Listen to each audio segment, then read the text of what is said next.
भीमराव रामजी आम्बेडकर जी ने बी.एन. राव जी के योगदान को ओपनली स्वीकार किया था। उन्होंने संविधान निर्माण के दौरान ये माना कि बी.एन. राव जी ने प्रारंभिक कॉन्स्टिट्यूशन ड्राफ्ट तैयार करने और कंपैरेटिव कॉन्स्टिट्यूशन स्टडी में बहुत महत्वपूर्ण भूमिका निभाई। भीमराव रामजी आम्बेडकर जी ने ऐसा क्यों कहा, आइए समझते हैं। लेकिन उसके पहले प्लीज चैनल को सब्सक्राइब और बेल आइकन को जरूर दबा दीजिए और एक लाइक जरूर कर दीजिए ताकि आने वाली वीडियो आप तक पहुंचती रहे। संविधान सभा में डॉक्टर भीमराव रामजी आम्बेडकर जी ने लगभग इस भावना में कहा था कि constitution adviser sir B N. Rao ji द्वारा तैयार किए गए ड्राफ्ट के बिना ड्राफ्टिंग कमेटी का काम इतना आसान नहीं होता।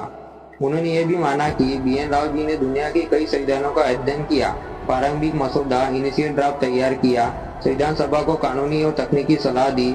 लेकिन साथ ही ये भी सच है कि अंतिम संविधान वही नहीं था जो राव जी ने तैयार किया था। ड्राफ्टिंग कमेटी ने उसमें हजारों संशोधन किए, बहस की, कई प्रावधान बदले, भारतीय परिस्थिति के अनुसार अंतिम रूप दिया।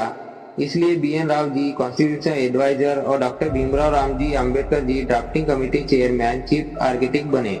दोनों की भूमिका अलग थी लेकिन दोनों महत्वपूर्ण थे। एक और महत्वपूर्ण बात, डॉक्टर भीमराव रामजी आम्बेडकर जी ने संविधान सभा में कई लोगों को क्रेडिट दिया था, जैसे B N. Rao ji, Alladi Krishna Swami Ayyar, T T. Krishnamachari, drafting committee members, संविधान सभा।